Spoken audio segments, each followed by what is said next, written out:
첫 번째는 인도의 중간국 외교를 주제로 해서 한국외국어대학교의 김찬완 교수님께서 발표해 주시겠습니다. 예, 선생님 발표해 주신 이후에 한국외국어대학교 지연정 선생님께서 토론을 해주시겠습니다. 참고로 김찬완 선생님과 지연정 선생님은 연구소 연구소 사정상 줌으로 함께 참여하시게 돼서 네, 저희가 유튜브와 줌이 서로 연결되어지는 시스템으로 진행을 하도록 하겠습니다. 네, 김찬환 선생님. 예, 안녕하세요. 김천아입니다. 잘 들리십니까? 네, 잘 들립니다. 발표 부탁드립니다. 예, 고맙습니다. 먼저 신 교수님 축하드립니다. 이렇게 좋은 세미나를 또 이렇게 잘 오거나해 주셔서 축하드립니다. 세미나 참 시적절한 것 같습니다. 지금 미국의 국무장관과 망관영이 지금 이제 한국에 와 있는데 2+2 회담을 하면서 어제 공동 성명에는 명시가 안 됐지만 미국 두 장관께서 중국을 또 북한을 강력하게 비난하는 메시지를 우리나라에서 보이면서 간접적으로 우리에게 중국과 미국 중에서 선택하라 이런 압박을 하는 지금 모양새가 갈수록 좀 심화되고 있는데 어떤 전 세계 우리뿐만 아니고 많은 나라들이 이런 입장에 지금 처하고 있는 것 같습니다. 그런 측면에서 이 중경국 외교에 대해서 살펴본 것은 아주 시적절한 것 같습니다.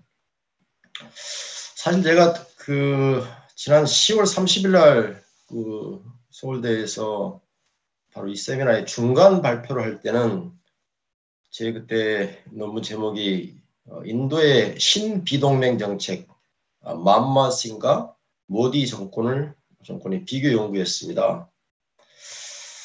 그런데 그때 중간 발표를 하고 나서 생각해 보니까 신 교수님께서 이 중경국 프로젝트를 하고 계시는데 그래도 논문 제목에 중경국을 써야 되지 않나 생각이 들었습니다.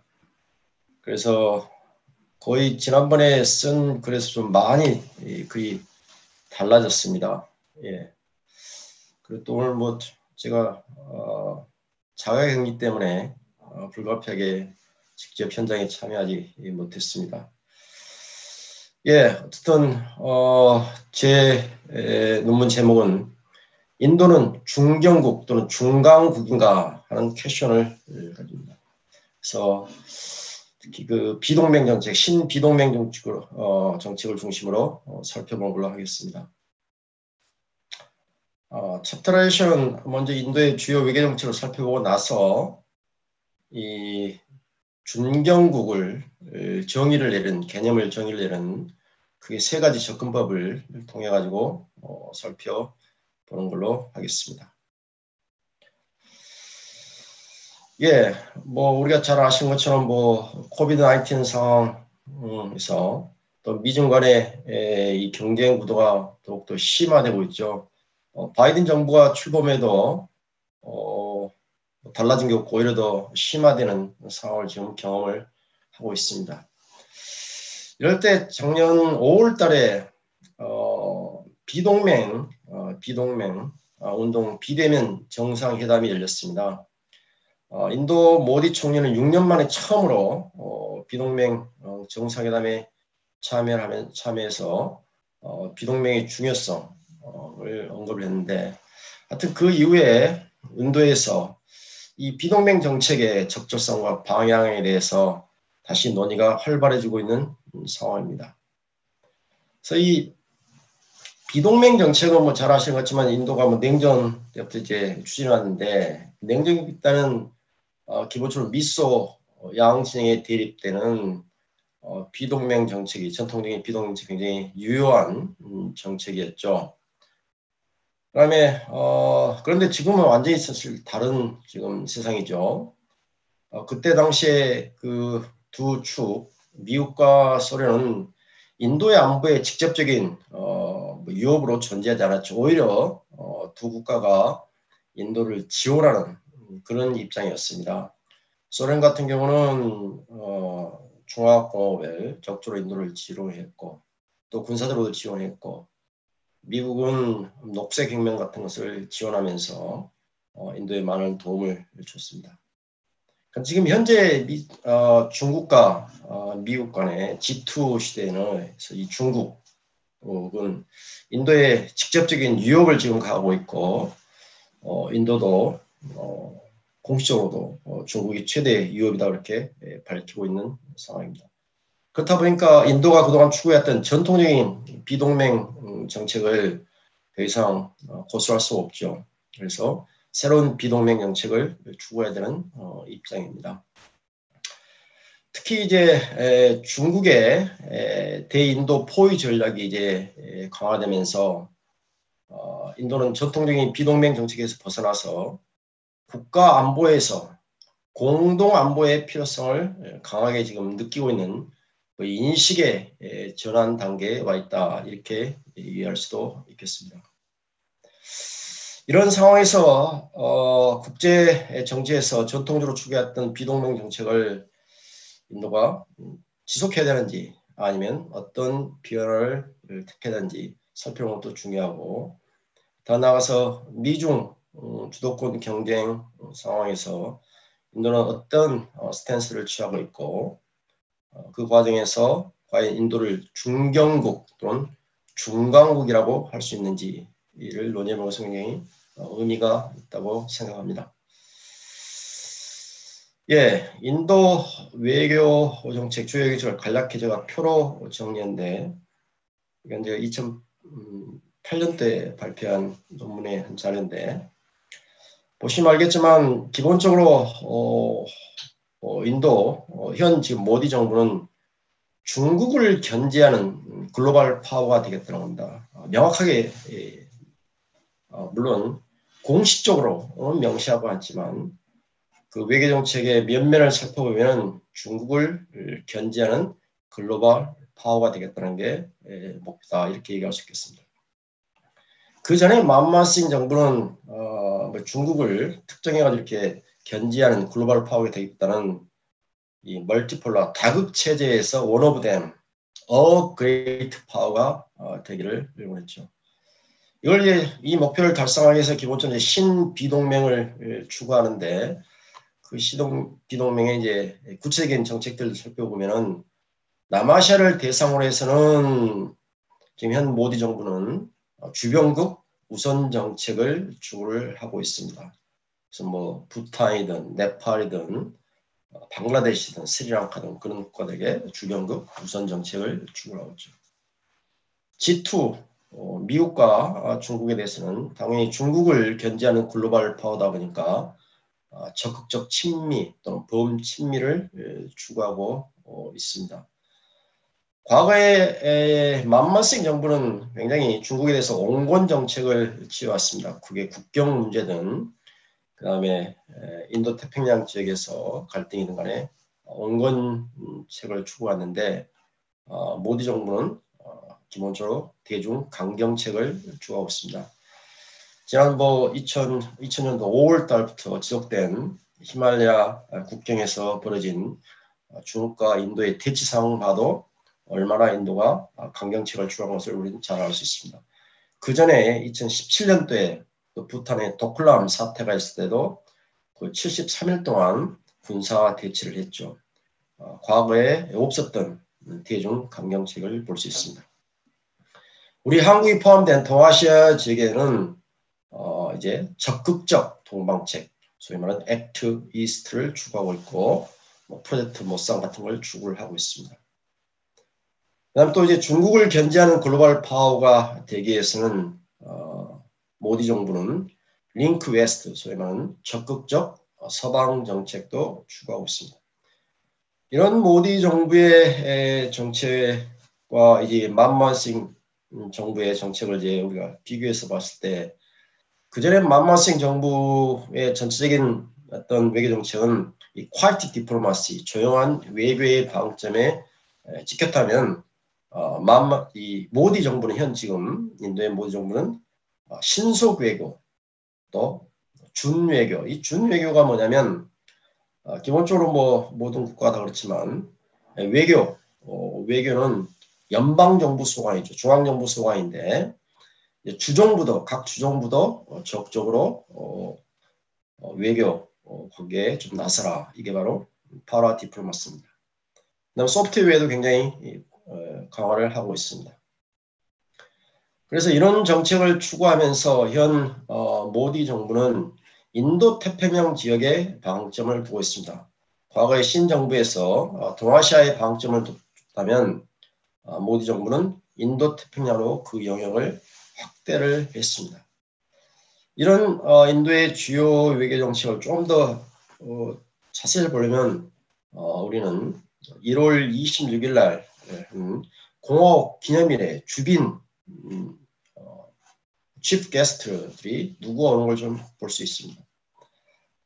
기본적으로 공화국 기념일 때 인도는 주빈을 초청할 때 그냥 뭐 그때그때 시간이 맞는 사람을 초청하는 게 아니고 해당 국가와의 전략적, 경제적 파트너십을 고려를 해서 굉장히 치밀하게 선정을 합니다.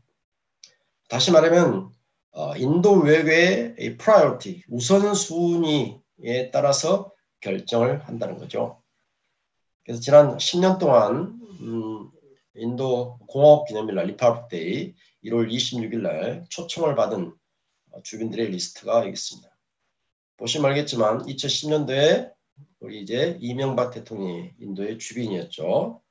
이때 한국과 인도는 전략적 동반자 관계가 수립되고 그 다음에 한인도 FTA, 세파가 발효가 됐습니다. 그러니까 한인도 관계에서 가장 중요한 두 축이 바로 2010년도에 정해진 거죠. 그래서 2010년도를 한인도 관계사의 가장 중요한 터닝 포인트라고 할 수 있겠죠. 어쨌든 이렇게 보면은 이 만만싱 정부 때는 뭐 부탄을 제외하고는 전반적으로 이 동아시아죠. 이 동남아시아와 이 동아시아 즉 일본까지 지역에 초점을 맞췄습니다. 그러니까 동방 정책에 초점을 맞춘 겁니다. 그러나 나렌드라 모디 총리가 이제 본격적으로 이제 국정을 운영해가는 2015년 1월 26일 날 공화국 기념일 때 오바마 미 대통령을 초청했습니다. 인도 역사상 처음으로 미국 대통령이 이제 인도 공화국 기념일의 주빈이 되는 겁니다. 이것은 나렌드라 모디가 공개적으로 발표한 거죠. 우리 외교의 탑 프라이어티는 미국이다. 그 다음에 우리 국가의 전략적, 경제적 파트너십 측면에서 미국이 가장 중요하다. 이런 것을 보여준 거죠.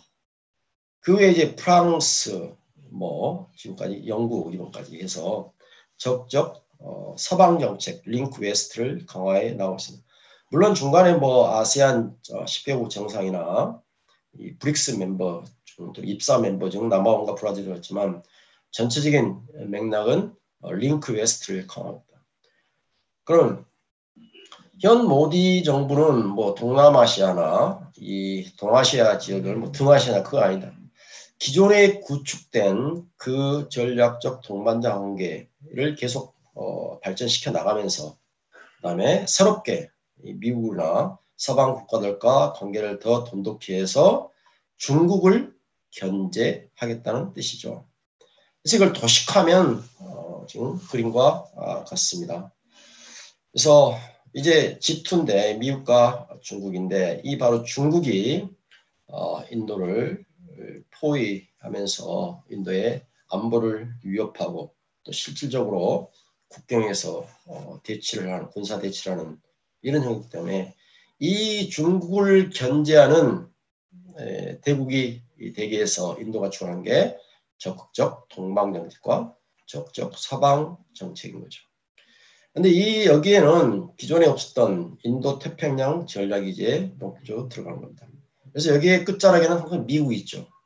그래서 미국을 통해서 미국의 또 전략에 편승해서 중국을 견제하고 또한 이 중국이 인도를 에워싸니까 주변국 우선 정책을 실시하면서 중국을 견제하는 대국으로 성장하겠다는 게 현 모디 정부의 주요 외교 정책이다. 이렇게 보시면 되겠습니다. 네, 그러면 중용국 정의의 접근법에 대해서 말씀을 드리겠습니다.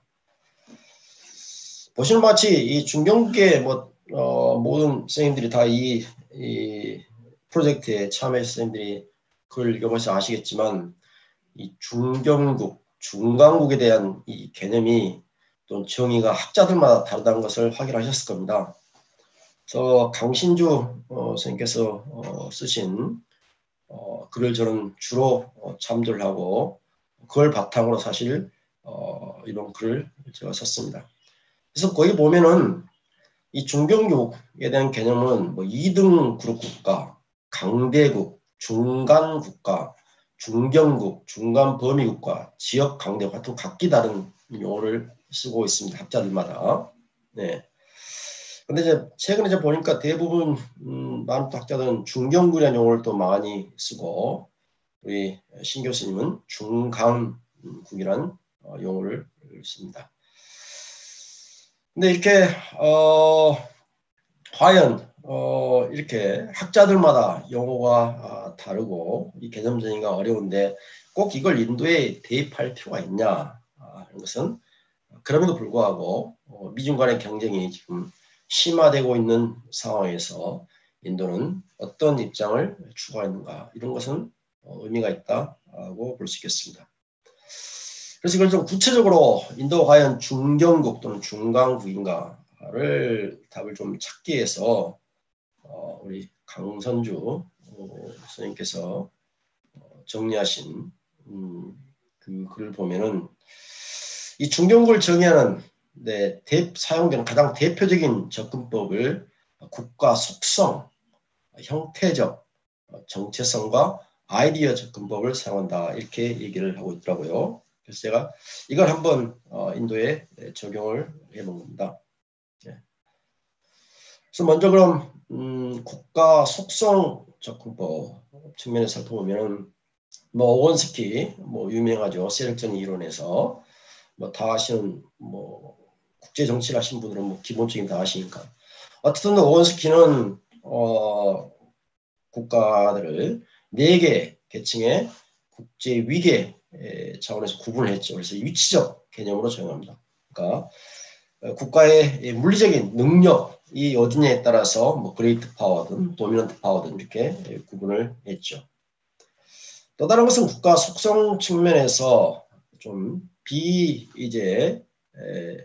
물질적 측면에서 지리적 요소를 적용할 수 있는데 지리적 요소 측면에서 중경국이라고 하는 것은 이 지역 차원에서 리저널 베이스 차원에서 리저널 파워를 얘기할 수 있다 이렇게 얘기를 합니다.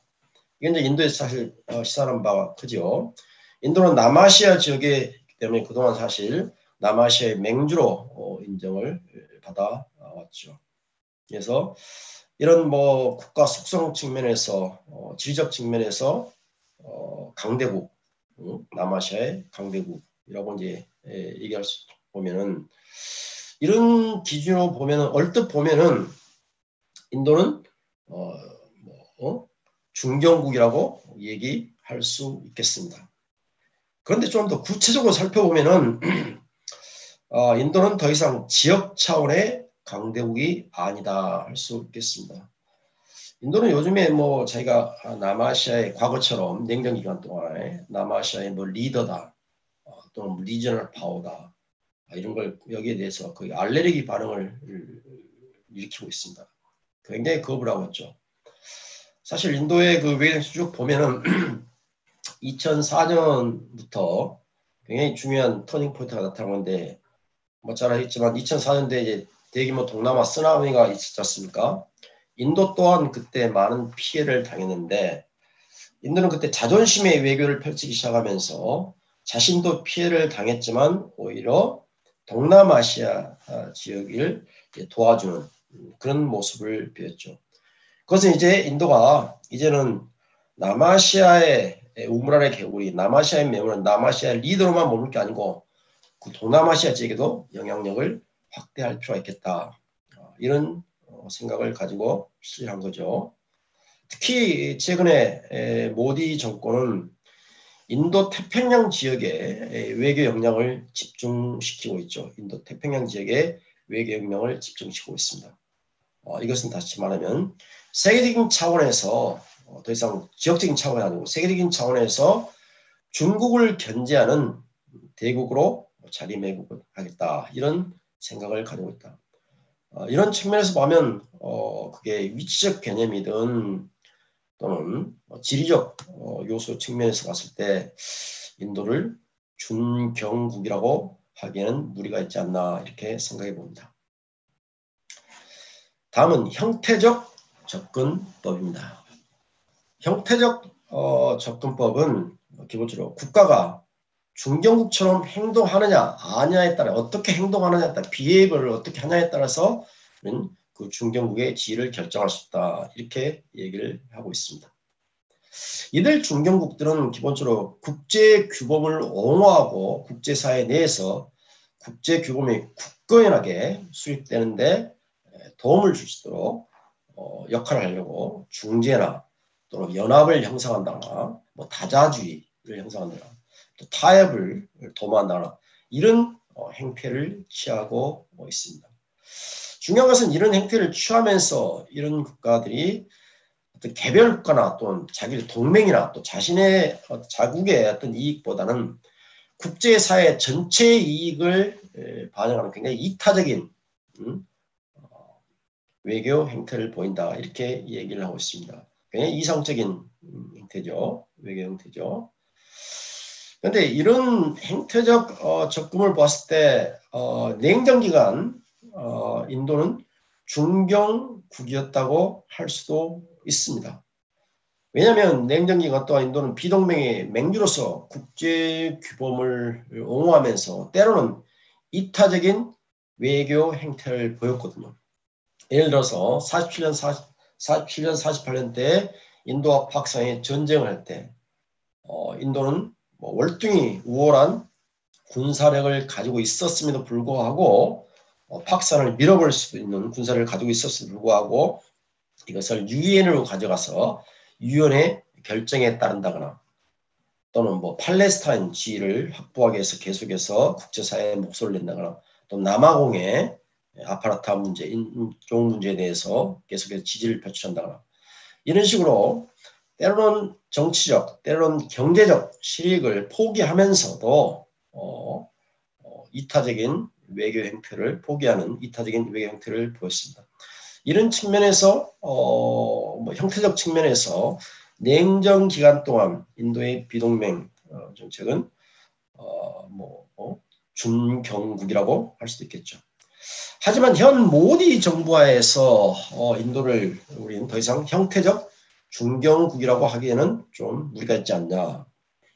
현 모디 정부는 기본적으로 이슈 베이스드 얼라이언스를 추구를 하면서 소다자주의 측면에서 신비동맹 정책을 추구를 합니다.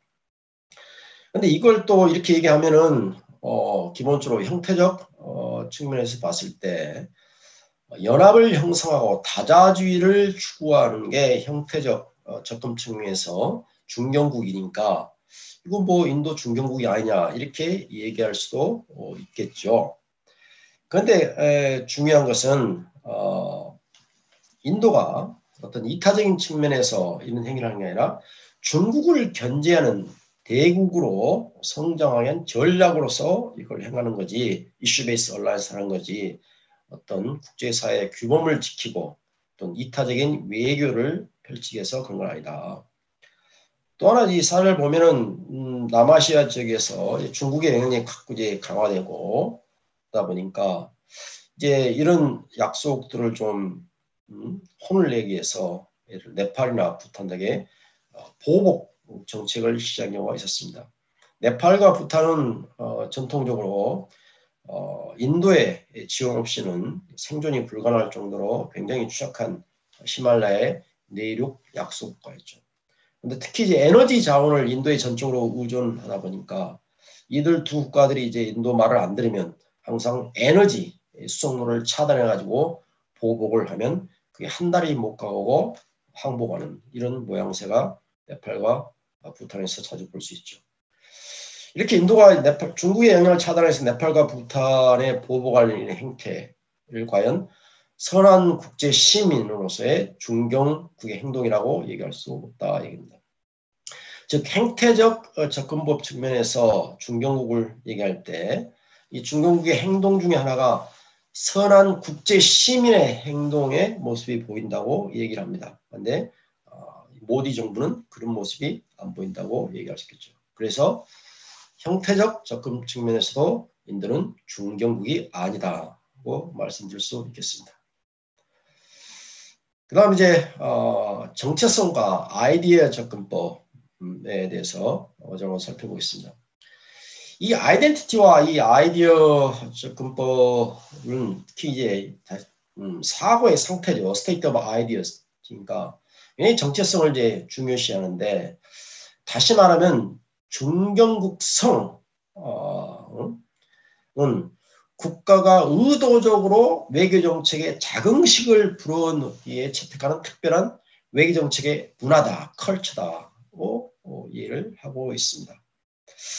이런 측면에서 봤을 때 인도는 뭐 냉정기관이든 지금 현재 신비동맹이든 간에 어떤 큰 틀에서 비동맹의 사고와 문화를 가지고 있다고 할 수 있겠죠. 모디 정부도 현재 여전히 비동맹의 사고와 문화를 가지고 있죠. 이런 측면에서 인도는 중견국이라고 할 수 있겠습니다. 그런데 이제 특히 모디 정부의 이슈 베이스 얼라이언스를 보면은 이 코드 같은 걸 보면은 우리는 뭐 준동맹 또 유사 동맹 처럼 보이는 경우가 있죠. 사실 중국의 이 팽창 정책, 중동국의 인도 포위 정책이 인도가 유사 동맹을 맺도록 강요하는 그런 측면이 없지 않아 있는 것이죠. 근데 이렇게 인도가 이슈 베이스 얼라이언스를 해가지고 유사 동맹을 맺으면은 준동맹 정책을 맺으면은 이게 비동맹의 핵심 가치인 이 스트래티직 오토노미, 전략적 자율성, 즉 자주적 판단의 상실로 볼 수도 있겠죠. 그런데 하지만 이는 전략적 자율성을 실현시키기 위한 전략으로 봐야 내가 더 확실한 전략적 자율성을 확보하기 위해서 이슈 베이스 얼라이언스를 낸다. 이슈 베이스 얼라이언스, 탄탄한 전략적 동반자가 없으면 나의 전략적 자율성이 약화된다. 이렇게 보는 겁니다. 그러니까 전략적 자율성을 더더욱 탄탄히 지키기 위해서는 이슈 베이스 얼라이언스를 해야 한다고 보는 거죠. 네. 그래서 어쨌든 뭐 코드 같은 협의체에 지금 참여를 하고 있죠. 그런데 하지만 인도의 대중국 이런 뭐 강경 정책이 군사 안보적 동맹 수준의 친미 국가로 발전하리라 하는 전망은 뭐 아직까지는 무리가 있죠. 무리가 있습니다. 어쨌든 인도는 전략적 자율성 확보 측면에서 군사 안보 측면에서 친미 국가로 완전히 동맹 수준의 친미 국가로 기우는 것은 경계를 하고 있죠. 그런데 만약에 중국이 지금보다 더 강하게 인도를 포위하고 위협하고 하면은 인도의 선택지는 점점 좁아질 수밖에 없겠죠. 또 하나 중요한 변수가 러시아인데 뭐 잘 아시는 것처럼 인도는 러시아와 아주 특수 관계를 유지하고 특히 냉전 시대 때 그랬죠. 지금도 여전히 인도 군사 무기의 거의 60%가 메이드 인 러시아죠. 그래서 이런 특수 관계를 유지했던 이 러시아가 만약에 중국과 군사 동맹 수준으로 발전을 해 나간다면 인도는 뭐 더 이상 선택의 대안이 없이 미국과 또는 범친미 국가와 군사 안보적 동맹 수준으로 발전할 수밖에 없지 않나. 이렇게 되면 이제 인도의 정체성과 아이디어 접근법 측면에서 인도를 뭐 중견 국가라고 하기에는 참 어렵겠죠. 하지만 아직까지는 뭐 중견 국가라고 할 수 있겠습니다. 어떻든 지금 뭐 국제사회에서 미중 간의 대립이 심화되고 있고 그 다음에 인도와 중국 간의 갈등도 심화되고 있고 더 나아가서 남아시아 주변 국가와 인도의 관계가 재정립되고 있는 상황에서 인도의 비동맹 정책, 이슈 베이스 얼라이언스는 굉장히 중요한 지금 전환점을 맞고 있다. 이렇게 얘기할 수 있겠습니다. 네, 그럼 정리를 하겠습니다. 우선 결론적으로 보면은 우리는 국가의 속성 측면이나 형태적 측면에서 인도는 중견국이라고 하기에는 좀 무리가 있지 않나 이렇게 얘기할 수 있겠습니다. 그 다음에 오늘 신 교수님께서 말씀하신 이 강대국들 사이에 낀 징악적인 이 단층 충돌 지역에 있는 그 중간국가라는 측면에서도 인도는 중간국가라고 하기도 무리가 있지 않나 이렇게 보고 있죠. 재밌는 표현이 신 교수님께서 말씀하신 게 강대국도 더 강력한 세력 간의 경쟁이나 충돌이 발생할 경우에 중간국이 될 수 있다라고 얘기를 하고 있죠. 근데 이 부분도 보면은 인도에 적용해보면 좀 무리가 있지 않나고 얘기할 수 있겠습니다. 인도는 지금 G2 하나의 더 강력한 중국, 바로 그 G2인 중국과 직접 지금 경쟁을 하고 있고 충돌을 하고 있습니다. 그래서 이런 상황에서 인도를 과연 중간국이라고 할 수 있나 하는 퀘스천이 있다는 거죠. 사실 전 세계에서 미국을 제외하고 이 더 강력한 세력인 이 중국과 직접 경쟁을 하고 군사 충돌도 하면서 더 나와서 심지어는 경제 보복까지 하는 나라가 인도가 유일하지 않나 이렇게 얘기할 수 있겠죠. 지금 우리가 얘기하는 그게 형태적이든 국가의 속성 측면이든 또는 아이디어 측면이든 정책 측면에서 봤을 때 소위 말하는 중견국 또는 중간국이라고 얘기하는 국가들 중에 이 중국과 군사 대치를 하면서 경제 보복을 하는 나라는 거의 없다고 얘기해요. 베트남이 약간 여기에 포함될 수 있겠는데 하여튼 인도보다는 그렇지 않죠. 반면에 우리 한국이든 일본이든 지금 현재 호주가 당하고 있죠. 보복을 당하는 사례는 많이 있습니다.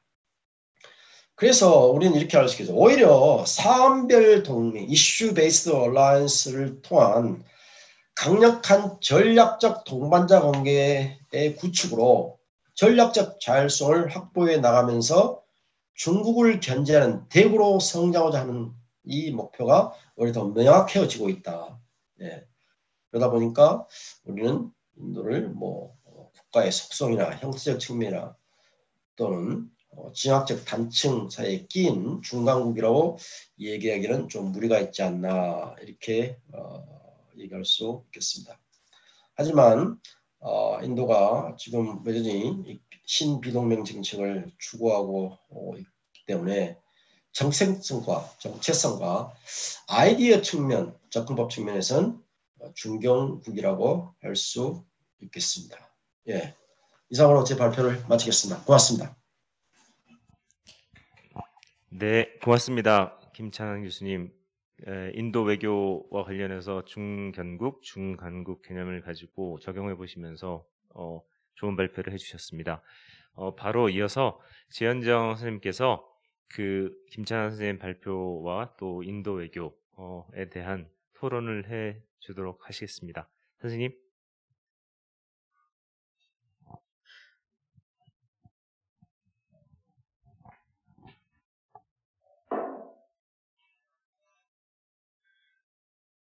네, 안녕하세요. 잠깐 화면 공유를 하겠습니다.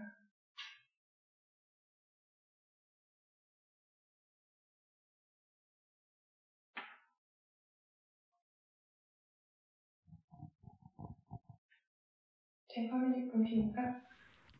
예, 잘 보입니다. 네. 저희가 지금, 네, 우선 초대해 주셔서 감사드리고, 오늘 김찬환 교수님께서 말씀하신 인도가 과연 중간국이나 예전에 많은 토론이 되었던 중견국에 대해서 이제 인도의 변화하는 외교, 경제, 군사적 위치를 반영해서 봤을 때 과연 적절하게 적용을 할 수 있을 것인가에 대한 아주 흥미로운 주제로 토론이 되었다고 생각을 합니다. 이 문제는 사실은 이제 인도에서 주장하는 인도의 위상 변화와 외부에서 이제 인도를 인식하는 이제 시각에서의 차이점에 기인해서 이제 이런 토론이 진행이 잘 되고 있다고 생각을 하고 있고요.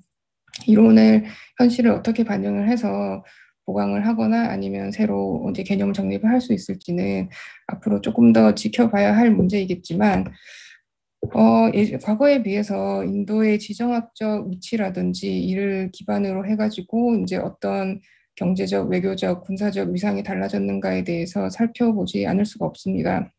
그래서 중간국의 개념을 이제 적용을 하기 위해서는 인도가 이제 예전에는 미소 관계 그리고 현재에는 미중 관계에 있어서 지리학적으로 버퍼존 역할을 하는가에 대해서 이제 우선 생각을 좀 해봐야 될 것 같고요. 또 두 번째는 이제 인도가 위치하고 있는 지정학적 이제 이점이나 아니면 위험성에 기반을 해가지고 미중 관계 충돌에서 발생하는 반사 이익 혹은 위험을 가지고 있는가라는 두 번째 질문을 드릴 수가 있습니다. 그래서 아마 버퍼존인가에 대한 질문에서는 인도가 이제 아니라고 볼 수 있겠고, 미중 관계의 충돌에 의해서 반사 이익을 취하고 있는가 아니면 잠재적인 위험성을 가지고 있는가에 대한 시각으로 본다면 인도가 아마 적절하게 포함될 수 있을 거라고 봅니다.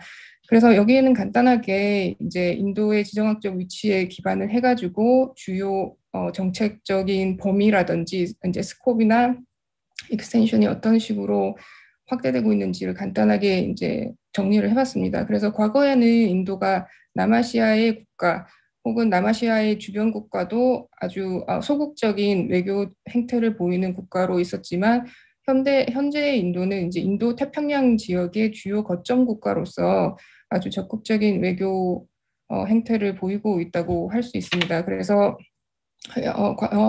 인도 태평양 지역이라는 개념 자체가 사실은 생긴 지가 얼마 안 됐고 처음에는 호주를 비롯한 일부 지역 국가에서 사용이 되다가 2018년 들어서 이제 프랑스를 비롯한 여러 이제 강대국들이 개념을 적극적으로 사용하고 인도를 활용하기 시작하면서 인도가 지정학적 이점을 바탕으로 한 외교의 그 범위 자체가 예전 비해서는 굉장히 넓어졌다고 볼 수 있습니다.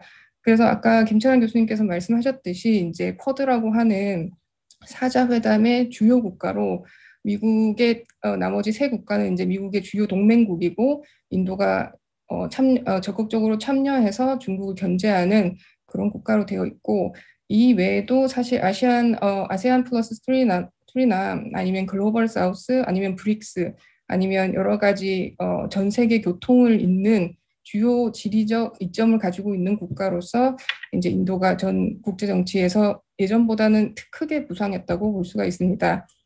그래서 국제 정치의 영향과 아니면 뭐 영내 정치의 영향이 있겠지만 특히 이제 아까 김찬환 교수님께서 특히 강조해서 말씀해주신 부분은 국내 정치 동학의 대외 정치에 관한 영향입니다. 그래서 모디 정부에서 특히 나타나는 이 인도의 대외 정책이 예전보다는 굉장히 강경한 목소리를 가지고 있고 그리고 첫 인도 수상인 네루 수상에 비해서 굉장히 이전보다는 현실주의적인 그리고 실용주의적인 이념을 많이 가지고 있다고 인도 국내외 학자들이 얘기를 하고 있습니다.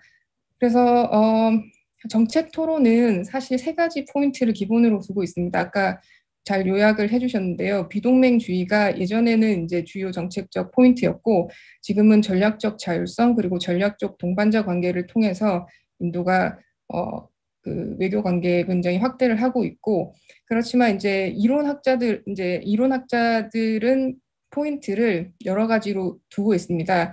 그래서 예전에는 자와harlal 네루 총리 하에서는 자유주의, 국제주의 그리고 인도 예외주의를 입각해서 인도가 외교 정책을 행하고 있다라고 했었고 그리고 지금은 사실 실용주의에 많이 초점을 두고 많은 학자들이 인도의 외교 정책에 대해서 이제 해석을 하려고 있습니다. 그렇지만 실용주의에 대한 데피니션이 사실 인도에 적용을 하기에는 어떻게 적용을 해야 할 것인가에 대한 여러 가지 토론이 있는 상황입니다.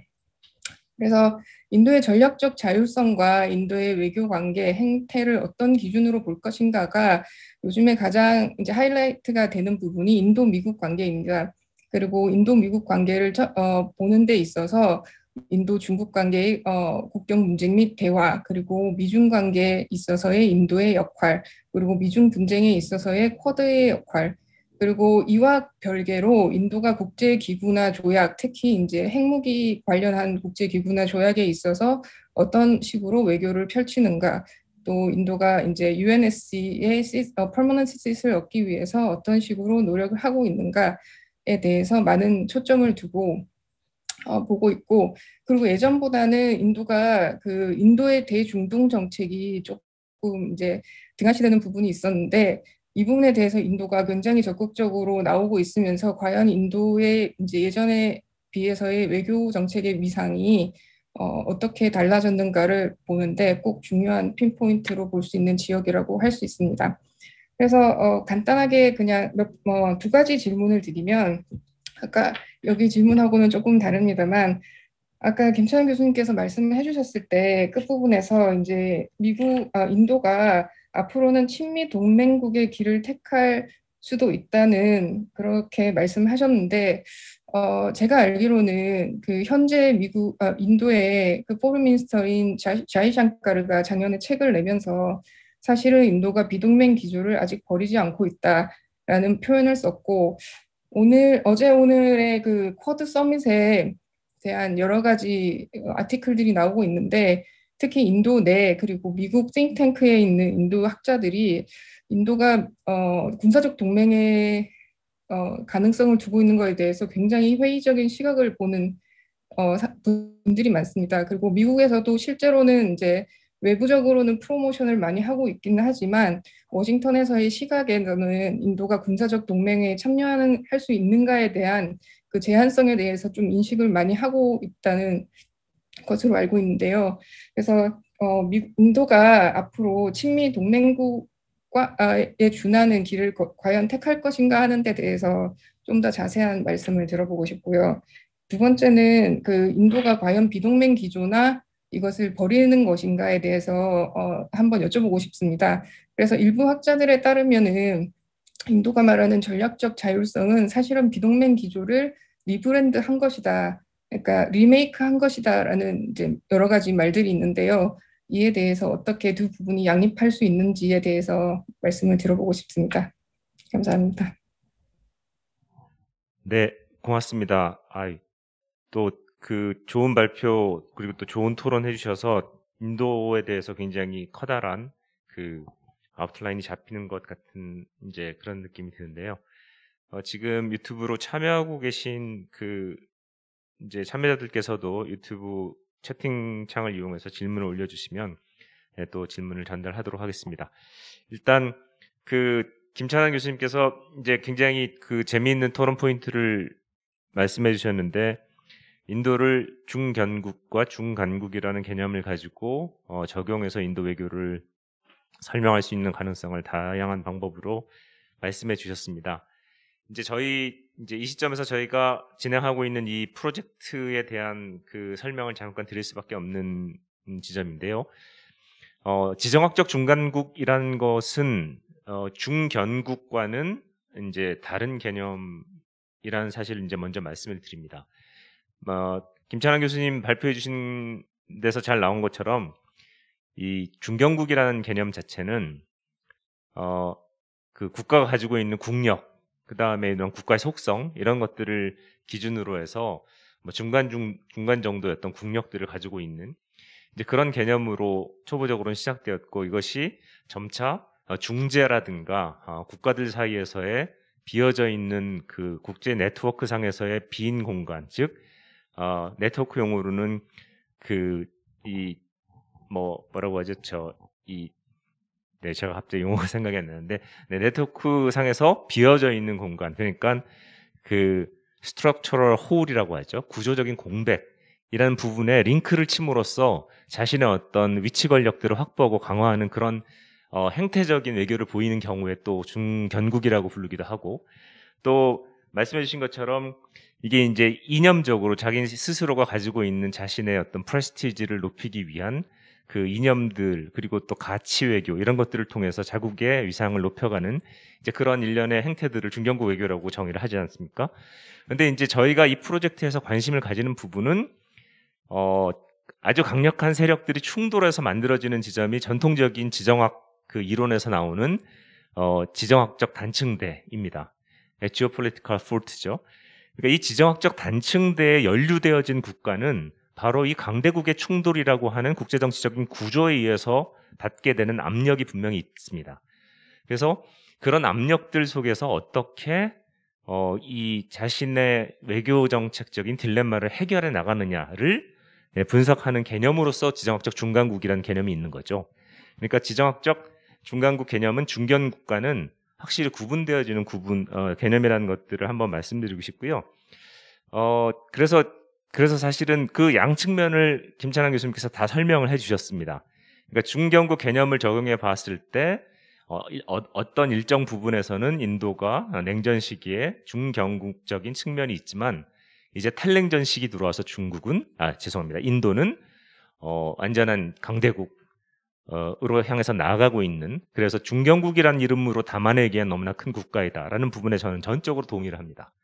그런데 발표에서도 말씀해 주셨지만 그렇게 강력한 강력한 강대국으로서 인도도 사실은 냉전 시기에도 그랬고 현재 탈냉전 시기에도 그렇고 미국과 중국이 경쟁하는 속에서 그 가운데에서 느끼는 압력이라는 것은 여전히 존재하고 있고, 그런 의미에서 지원정 선생님이 말씀해 주셨던 것처럼 비동맹 외교의 또는 신비동맹 외교의 그 연속성이라는 것 자체도 이런 중간국 외교적인 이 필요성 속에서 등장했던 개념이었고, 그것이 아직도 좀 지속되고 있는 측면들이 있다는 점, 그리고 또 전략적 자율성이라는 것 자체는 사실은 진정한 강대국은 누구의 눈치를 보지 않죠. 자기 스스로 내부에 의해서만 자기 행동이 제약을 받게 되는 건데, 이제 바로 그런 의미에서는 전략적인 자율성을 추구하고 있다는 사실 자체, 이런 것들이 사실은 어떤 의미에서는 지정학적 중간국으로서 인도가 가지고 있는 구조적인 그 압력 같은 것들이 있다는 점을 반증하는 것으로 이해를 해볼 수도 있습니다.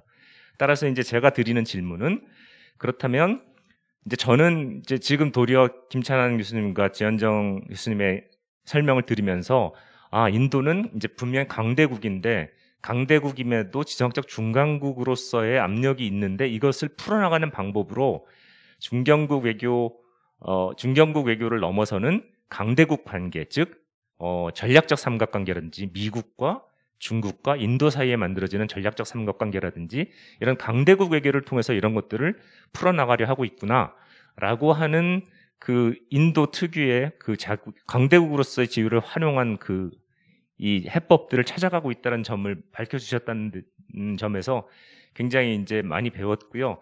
그래서 저는 이런 식으로 해석을 해봤을 때 여전히 인도는 지정학적 중간국이라는 개념으로 파악하기에 한계가 있는 것인지 그 질문을 김찬환 교수님께 드립니다. 그리고 혹시 플로어에서 질문을 해주실 분이 있으실까요? 네, 그러면은 김찬환 교수님께서 바로 답변을 해주시면 좋겠습니다. 김찬환 교수님. 예, 고맙습니다, 신 교수님. 아주 잘 말씀해 주셨는데, 제가 이 인도는 중간국이라 하기라 무리라고 말씀드리는 이유는, 물론 미국과 중국 간의 갈등 상황에서 인도도 일부 압력을 안 받는 건 아니죠. 압력을 받고 있죠. 그래서 외교적 딜레마도 특히 안보 딜레마도 없지 않아 있죠. 그런데 우리가 우크라이나든 우리 한국이든 네팔이든 부탄이든 이런 나라들이 직면하는 그런 압력과 인도는 완전히 다른 질의 완전히 다른 압력이고, 더 중요한 것은 우리가 중간국을 얘기할 때 그 상황, 그들이 취한 상황만 가지고 우리가 중간국을 압력을 받으면 다 중간국이냐 얘기에는 좀 무리가 있다고요. 그 상황을 그럼 어떻게 헤쳐나가는 그 행태들을 봐야 되거든요. 네.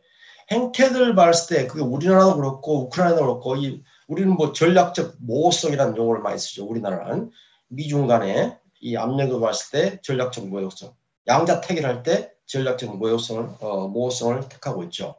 이런 행태가 우리는 나오고 있거든요. 압력을 받았을 때 행태가 나오는. 그런데 이런 뭐 네팔도 그렇고 네팔도 지금 이런 행태를 취하다가 또 이리 붙어 저리 하거든요. 우크라이나도 마찬가지. 이런 행태들이 인도는 안 나온다 이거죠. 일반적으로 중간국에서 보는 이런 행태들이. 그래서 과연 이거 인도를 중간국이라고 할 수 있나. 오히려 아까도 제가 말씀드린 것처럼 인도는 직접 그 강대국에 직접 군사충도 하고 그 다음에 보복도 하고 이런 행태가 나온다 이거죠. 과연 이런 상황을 우리가 중간국이라고 할 수 있나는 퀘션이죠. 그래서 제가 이 중간국 개념을 읽으면서 저는 뭘 생각하냐면 나중에 시간이 있으면 신 교수님의 이 데피니션을 네팔에 한번 적용하고 싶어요. 네팔은 정확하게 맞았더라고요. 네팔은 이 지정학적인 단층 정확하게 지금 인도와 중국 사이에서 정확하게 이 압력을 받고 있고 행태도 그렇게 나타나고 있거든요. 그래서 이건 네팔이나 부탄의 적용은 재밌을 것 같아요. 그리고 네팔, 부탄은 버팔존으로 또 오랫동안 있고 또 의도적으로 또 그들이 버팔존으로 놔두기도 하고 그래서 여러 가지가 신 교수님께서 우크라이나를 적용해서 본 그 데피니션은 네팔과 부탄은 참 맞아떨어가는데 인도는 좀 무리가 있지 않나 이제 저는 그렇게 생각을 하고 있습니다. 그 다음에 아까 우리 지현정 선생님께서 토론해 주신 과연 전략적 자율성 전략적 자율성을 추구하는 것과 이 비동맹에 어떻게 양립할 수 있나 이렇게 질문하셨죠? 그렇죠? 예, 질문이 하나 그런 것 같은데 제가 설명에도 말씀드렸지만은 기본적으로 인도가 이슈 베이스 얼라이언스 그러니까 소다자주의 뭐 쿼드 같은 거 또 브릭스든 뭐 입사든 뭐 상하이 코퍼레이션 뭐든 간에 하여튼 소다자주의를 맺으면 맺을수록 전략적 동반자를 맺는 게 그 자체가 인도의 이 비동맹 핵심 가치인 전략적 자율성을 확보한다고 저는 보고 있는 겁니다. 네, 비동맹의 핵심 가치 이건 기본적으로 뭐 과거도 그렇지만 이 독자적인 판단, 인디펜던트 저지먼트, 그 다음에 스트래티직 오토노미를 추구하는 거기 때문에 그걸 더 잘하기 위해서는 저는 이슈 베이스 얼라이언스를 하는 게 지금 맞다. 그런데 아까 또 질문에서도 나왔고 제 발표에서도 제가 말씀드렸지만은 그럼 앞으로 인도가 진짜 친미 동맹국으로 택할 거냐 이게 이제 질문이었지 않습니까? 지금은 아니죠. 당연히 아니죠. 저도 말씀드렸죠. 지금은 아니다. 그리고 인도는 친미 군사안보 동맹으로 가는 것은 꺼리고 있다. 그렇게 되면 전략적 자율성이 훼손된다. 인도도 그렇게 보고 있는 겁니다. 그런데 조건이 있는 거예요. 만약에 두 가지 조건 아까 제가 발표해서 얘기한 것처럼 중국이 지금보다 더 강력하게 인도를 포위하고 위협한다거나 또는 전통적인 우방 국가인 러시아가 중국과 군사 동맹 수준으로 발전할 경우 인도의 선택 대안은 많지 않다. 그건 좀 먼 이야기인데 어쨌든 그렇게 가면은 당연히 인도는 미국이나 범친미 국가들과 군사 동맹 관계로 갈 수밖에 없겠죠. 지금은 아니고요. 앞으로 두 가지 조건이 충족되면은 될 수 있다고 얘기할 수 있겠습니다. 예. 네, 고맙습니다. 오늘 인도와 관련해서 굉장히 굵직한 이야기들을 아주 명쾌하게 잘 풀어주신 김창환 교수님 그리고 또 지현정 교수님 두 분께 감사드립니다.